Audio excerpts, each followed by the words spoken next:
नमस्कार दोस्तों, स्वागत है आपका आज की बेहद बड़ी और ताजा खबरों की इस वीडियो में। दोस्तों आज की इस वीडियो में जानेंगे आज की महत्वपूर्ण और ताजा खबरों के बारे में। तो दोस्तों वीडियो में आगे बढ़े उससे पहले आपसे एक छोटी सी विनती करना चाहते हैं कि इस वीडियो को लाइक और शेयर जरूर कर दीजिएगा, साथ ही हमारे चैनल को सब्सक्राइब जरूर कर लीजिएगा। वहीं पर दोस्तों वीडियो में आगे बढ़े उससे पहले आपके जनरल नॉलेज में वर्दी के लिए आपसे एक प्रश्न पूछना चाहते हैं। आज आपको कमेंट करके बताना है कि हावड़ा ब्रिज कहां पर स्थित है। जी हां, कमेंट करके उस स्थान का नाम जरूर बताइएगा। तो चलिए दोस्तों बिना देरी के शुरू करते हैं आज की खबरों के कारवा को।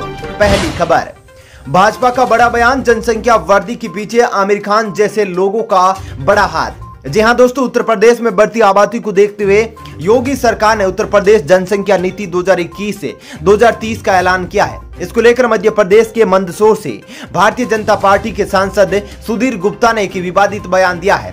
भाजपा नेता ने कहा कि भारत की आबादी को असंतुलित करने में आमिर खान जैसे लोगों का हाथ शामिल है। ये देश का दुर्भाग्य है कि पहली पत्नी रीना दत्ता अपने 2 बच्चों के साथ, दूसरी पत्नी किरण राव अपने बच्चे के साथ कहां भटकेगी, उसकी चिंता आमिर खान ने नहीं की है। लेकिन दादा आमिर तीसरी खोज के लिए निकल गए हैं। ऐसे में जनसंख्या वृद्धि होना कोई बड़ी बात नहीं है। चलिए दोस्तों जानते हैं अगली खबर। डॉक्टरों ने दी चेतावनी, मौजूदा मौसम की स्थिति और लापरवाही कोरोना के लक्षणों में कर सकती है इजाफा।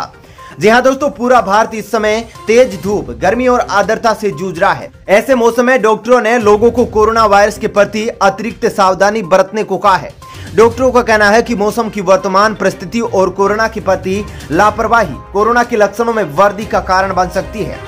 डॉक्टरों का कहना है कि सामान्य एयर कंडीशनिंग और खराब वेंटिलेशन वाले स्थान कोरोना की तेजी से फैलने का कारण न बन जाए, इसलिए लोगों को और अधिक सतर्क रहने की जरूरत भी बताई गई है।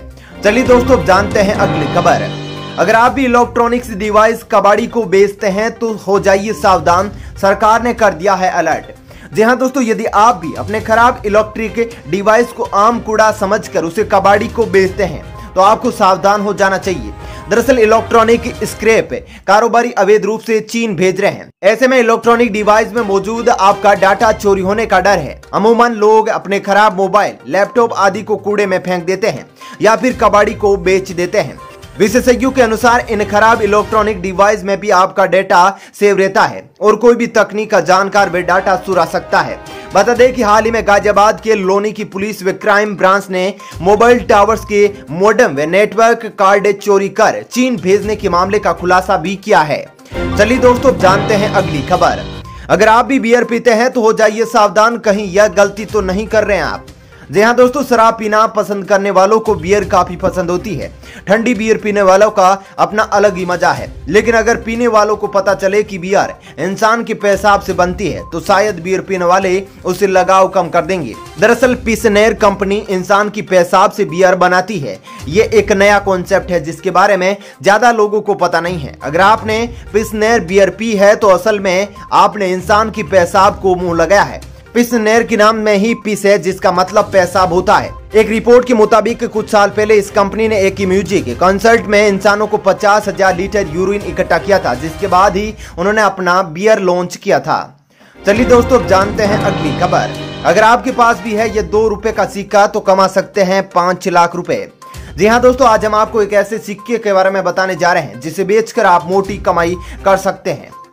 आइए जानते हैं कैसे और इसके लिए क्या प्रोसेस है। दरअसल 2 रुपए का ये सिक्का सन 1994 में बना था। इन सिक्कों के पीछे भारत का झंडा बना हुआ है। क्विकर वेबसाइट पर इन रेयर सिक्कों की कीमत 5 लाख रुपए लगाई गई है। वहीं आजादी से पहले क्वीन विक्टोरिया के एक सिक्के का सिल्वर के सिक्के की कीमत 2 लाख रुपए है। इस तरह जॉर्ज वी किंग एम्परर 1918 के 1 रुपए के ब्रिटिश सिक्के की कीमत 9 लाख रुपए लगाई गई है। बता दें कि ये सिक्के ई-कॉमर्स साइट क्विकर पर बेचे जा रहे हैं। हालांकि ये सेलर और बायर के बीच है कि वे किस कीमत पर इसके लिए राजी होते हैं। चलिए दोस्तों जानते हैं अगली खबर। कोरोना के खतरे के बीच जीका वायरस की दहशत, कई राज्यों में अलर्ट जारी। जी हाँ दोस्तों, देश में कोरोना के बीच एक और वायरस ने चिंता बढ़ा दी है। इस वायरस के बढ़ते मामलों के बीच केरल में अलर्ट की स्थिति बन गई है। आनन फानन में दिल्ली से विशेषज्ञों के दल को रवाना करना पड़ा है। अभी तक केरल में इस वायरस की चपेट में करीब 18 लोग आ चुके हैं। केरल के दौरे पर गई दिल्ली एम्स की टीम ने जीका वायरस को लेकर देश के दूसरे राज्यों को भी सावधान किया है। इस चेतावनी के बाद राजधानी दिल्ली और मुंबई समेत देश के कई बड़े शहरों को अलर्ट पर रख दिया गया है। केरल के पड़ोसी राज्यों को भी इसके लिए अलर्ट जारी कर दिया गया है। चलिए दोस्तों, अब जानते हैं अगली खबर। टैक्स भरने वालों के लिए बड़ी खुशखबरी, अब नहीं करनी होगी इस बात की चिंता। जी हां दोस्तों, अब इनकम टैक्स रिटर्न भरने वालों के लिए परेशानियों से निजात मिल गया है। अगर आपको भी रिटर्न भरने में मुश्किल हो रही है तो घबराने की जरूरत नहीं है। नहीं, आपको इसके लिए कोई चार्टर्ड अकाउंटेंट खोजने की जरूरत है। इनकम टैक्स डिपार्टमेंट ने आपकी सुविधा का हल कर दिया है। दरअसल इनकम टैक्स विभाग ने एक नया ई फाइलिंग पोर्टल 7 जून को लॉन्च किया था। इस पोर्टल पर आप ITR फाइलिंग या दूसरी संबंधित सेवाओं में सहायता के लिए टैक्स पेयर्स को चार्टर्ड अकाउंटेंट यानी कि CA, ई रिटर्न इंटरमीडियरी यानी कि ERI या किसी ऑथराइज्ड रिप्रेजेंटेटिव को जोड़ सकेंगे। चलिए दोस्तों, जानते हैं अगली खबर। कोरोना के खतरे के बीच अहमदाबाद में जगन्नाथ यात्रा शुरू, मंगला आरती में शामिल हुए गृह मंत्री अमित शाह। जी हां दोस्तों, कोरोना की दूसरी लहर में धीमी पड़ने और तीसरी लहर की आशंका के बीच गुजरात के अहमदाबाद में जगन्नाथ मंदिर में रथ यात्रा शुरू हो गई है। रथ यात्रा में बड़ी संख्या में लोग दिखाई दिए। इसी बीच अहमदाबाद की मंगला आरती में गृह मंत्री अमित शाह भी शामिल हुए हैं। चलिए दोस्तों, जानते हैं अगली खबर। देश भर में इस दिन मनाई जाएगी बकर ईद, जामा मस्जिद के शाही इमाम ने की घोषणा। जी हां दोस्तों, देश भर में ईद उल अजहा यानी बकरीद का त्योहार 21 जुलाई को मनाया जाएगा। दिल्ली जामा मस्जिद के नायाब शाही इमाम सैयद साबान बुखारी ने ईद उल अजहा यानी कि बकरीद 21 जुलाई को मनाने की घोषणा की है।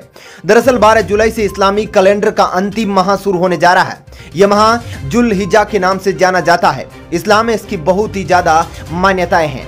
चलिए दोस्तों, जानते हैं अगली खबर। आकाशीय बिजली गिरने के कारण यूपी और राजस्थान में मारे गए लोग, जानिए मौसम का हाल। जी हां दोस्तों, बीती रात उत्तर प्रदेश, राजस्थान और मध्य प्रदेश अलग अलग स्थानों पर बिजली गिरने के कारण कई लोगों की मौत हो गई है। मिली जानकारी के मुताबिक उत्तर प्रदेश के अलग अलग जिलों में अभी तक 41 लोगों की बिजली गिरने से मौत होने की सूचना मिली है। साथ ही राजस्थान में भी बिजली गिरने से करीब 20 लोगों की मौत अलग अलग स्थानों पर हुई है। राजस्थान में मरने वालों में 7 बच्चे भी शामिल हैं। गौरतलब है कि उत्तर भारत में मानसून ने दस्तक दे दी है और कई राज्यों में जोरदार बारिश के साथ बिजली भी कड़क रही है। बीती रात उत्तर प्रदेश, राजस्थान और मध्य प्रदेश में कई जिलों में भारी बारिश भी हुई है। चलिए दोस्तों, जानते हैं अगली खबर। पाकिस्तानी गृह मंत्री के जहरीले बोल, कहा भारत के पास अफगानिस्तान से भागने के अलावा नहीं है कोई विकल्प। जी हां दोस्तों, अफगानिस्तान में लगातार तालिबान द्वारा बढ़त बनाए जाने की बाद से ही पाकिस्तान में हलचल तेज हो गई है। इस दौरान पाकिस्तानी नेता अफगानिस्तान से जुड़े मुद्दों पर बोलते हुए भारत के खिलाफ जहर उगलने में लगे हुए हैं। इसी कड़ी में पाकिस्तान के गृह मंत्री शेख रशीद अहमद ने अफगानिस्तान के कंधार से भारत के अपने कर्मचारियों को बाहर निकालने को लेकर कड़वे बोल दिए हैं। शेख रशीद ने कहा कि भारत के पास अफगानिस्तान से भागने के अलावा अफगानिस्तान की जमीन से पाकिस्तान के खिलाफ आतंक का बीज बो रहा है। वहीं भारत ने पाकिस्तानी गृह मंत्री के इस बेबुनियादी आरोपों को खारिज कर दिया है। चलिए दोस्तों, जानते हैं अगली खबर। लॉकडाउन में ऑनलाइन हो रही मानव तस्करी, UNODC की स्टडी में हुआ खुलासा। जी हां दोस्तों, संयुक्त राष्ट्र की एक स्टडी से पता चला है कि कोरोना महामारी के दौरान मानव तस्करों ने सोशल मीडिया और अन्य ऑनलाइन प्लेटफॉर्म को अपना बना लिया है। विशेष रूप से महिलाओं, बच्चों और प्रवासियों के शोषण के मार्गों के रूप में उभर रहे हैं और कमजोर और सबसे अधिक जोखिम है। लगभग 37% हितधारक सर्वेक्षण उत्तरदाताओं ने बताया कि महामारी की शुरुआत के बाद लोग ज्यादा ऑनलाइन वक्त बिताने लगे हैं। UN office on drugs and crime की रिपोर्ट में कहा गया है कि लोगों को, खासकर बच्चों द्वारा इंटरनेट पर बिताए जाने वाले बढ़त के समय के कारण तस्कर सोशल मीडिया पर झूठी नौकरियों का विज्ञापन डाल रहे हैं और झांसे में लेकर लोगों की मानव तस्करी कर रहे हैं। चलिए दोस्तों, जानते हैं अगली खबर। 10वीं पास के लिए भारतीय नौसेना में भर्ती होने का मौका, 69,100 रुपए सैलरी। जी हां दोस्तों, भारतीय नौसेना में भर्ती होने का शानदार मौका है। इंडियन नेवी ने नाविक MR पदों पर भर्ती के लिए नोटिफिकेशन जारी किया है। इच्छुक और योग्य उम्मीदवारों के लिए ऑनलाइन आवेदन 19 जुलाई से शुरू होंगे और 23 जुलाई 2021 तक स्वीकार किए जाएंगे। इस भर्ती अभियान के माध्यम से भारतीय नौसेना में सेलर, मैट्रिक क्लास रिक्रूटमेंट के सेफ, स्टीवर्ड और हाइजीनिस्ट के पदों पर कुल 350 रिक्तियों को भरा जाएगा। चलिए दोस्तों, फिलहाल इस वीडियो में इतना ही। ऐसी ही खबरें देखते रहने के लिए आप हमारे चैनल को सब्सक्राइब कर लीजिएगा, साथ ही इस वीडियो को लाइक और शेयर जरूर कीजिएगा। धन्यवाद। जय हिंद, वंदे मातरम।